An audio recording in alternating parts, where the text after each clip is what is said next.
అన్నమయ్య జిల్లా చిట్వేల్లో యూట్యూబర్ సీమరాజా హల్చల్ చేశాడు. మద్యం మత్తులో ఉన్న అతను తన వెహికల్ కు సైడ్ ఇవ్వలేదని స్కూటర్ పై వెళ్తున్న ముగ్గురు యువకులపై దాడి చేశాడు. యువకులను కొట్టడంతో పాటు వారిపై గంజాయి కేసు నమోదు చేయాలని చిట్వేల్ పోలీసులపై ఒత్తిడి చేశాడు. యువకులపై సీమరాజా దాడి చేసిన వీడియోలు ప్రస్తుతం సోషల్ మీడియాలో వైరల్ అవుతున్నాయి. గేట్ తీయమంటే ఆయన భయపడి బేగం వేసుకున్నాను నేను అని ఆయన అన్నాడంట. ఆ సందన కారు వచ్చింది. కారులోంచి దిగి నేరుగా ఆడికి పోయి గేట్ కాడికి పోయి ఆయన లాక్కొచ్చుకున్నాడంట. కారు కాడికి లాక్కొచ్చి దాంట్లో వేసుకుంటాను కానీ వేసుకొని పోయినాక ఆయన వచ్చినాడు భయపడి మా కాడికి.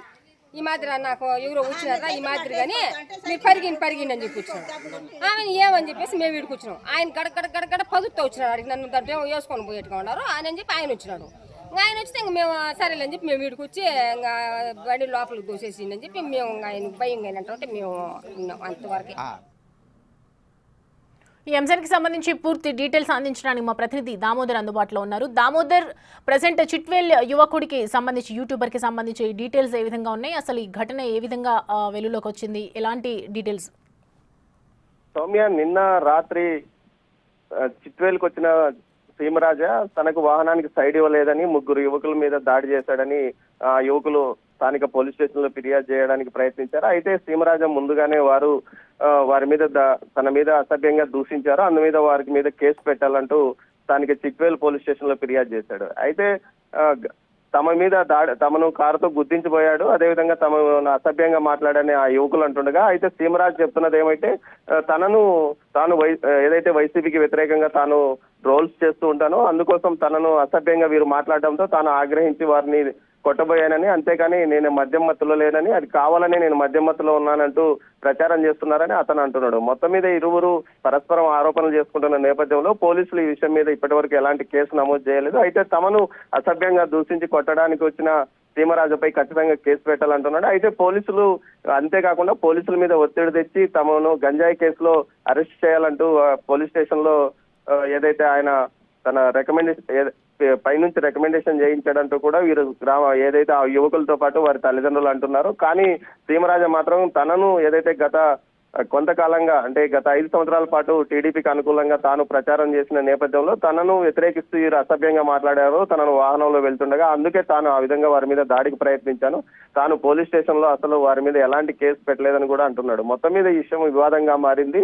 సీమరాజా వ్యవహరించిన విధానం పైన స్థానికంగా విమర్శలు వస్తున్నప్పటికీ కావాలనే తనను అసభ్యంగా దూషించడంతో తాను అలా చేయాల్సి వచ్చిందన్నాడు. సీమరాజుతో మనం ఇంతకు మునిపే మాట్లాడామో అతను ఆ విషయాన్ని తెలియజెప్పాడు. తాను ఎలాంటి కేసులు పెట్టాలని చెప్పలేదు, కావాలని వీళ్ళు అంటూ ఉన్నారు. కానీ పోలీసులు ఈ విషయంలో ఏ విషయాన్ని తేల్చి చెప్పడం లేదు. సీమరాజాతో పాటు 2 ఫిర్యాదులు తీసుకున్నామని చెప్తున్నారు సౌమ్య. దామోదర్, ఒకవైపు వీడియోస్ కూడా వైరల్ అవుతున్నాయి, సోషల్ మీడియాలో చూస్తున్నాము. వాళ్ళు కూడా చెప్తూ ఉన్నారు కదా, స్థానికులు జరిగినటువంటి ఘటనకు సంబంధించి ఇన్ని ఆధారాలున్నా కూడా పోలీసుల యాక్షన్ ఎందుకు లేదు? సౌమ్య, గత కొంతకాలంగా ఏదైతే సీమరాజా హైదరాబాద్ కేంద్రంగా ఉంటూ స్థానికంగా ఉండకుండా గత వైసీపీ పాలనలో పెద్ద ఎత్తున జగన్ కు వ్యతిరేకంగా ట్రోల్స్ ఉన్న వీడియోస్ చేశాడు. ఆ నేపథ్యంలో అతన్ని కొంతమంది అప్పట్లో బెదిరించారు. తాజాగా అతను ఏదైతే టీడీపీ అధికారంలోకి వచ్చిన తర్వాతనే తన సొంత ఊరికి వచ్చిన నేపథ్యము. ఈ నేపథ్యంలోనే అతన్ని ఈ విధంగా కొంతమంది అసభ్యంగా కడపలో కొంత మారుమూల గ్రామాల్లో ఉన్న వైసీపీకి క్యాడర్ తనను చాలా వరకు ఇబ్బంది పెట్టడానికి ప్రయత్నించింది. ఇప్పటికి కూడా తనను అసభ్యంగా తిడుతున్నారు. అందులో భాగంగానే వీరు తాను చిట్వేలకు వస్తున్నప్పుడు ముగ్గురు ఏదైతే ద్విచక్ర వాహనం పైన ముగ్గురు మద్యమత్తులో వారు కూడా మద్యమత్తులో ఉన్నారు. వారు తాగి వాహనం నడుపుతున్న సమయంలోనే తన మీద ఈ విధంగా అసభ్యంగా మాట్లాడారని అతను చెప్తున్నాడు.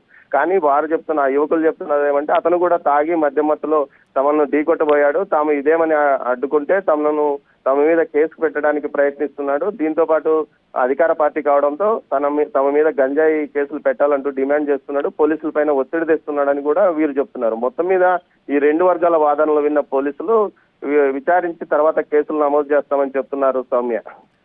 Right Damodar, thanks for the updates.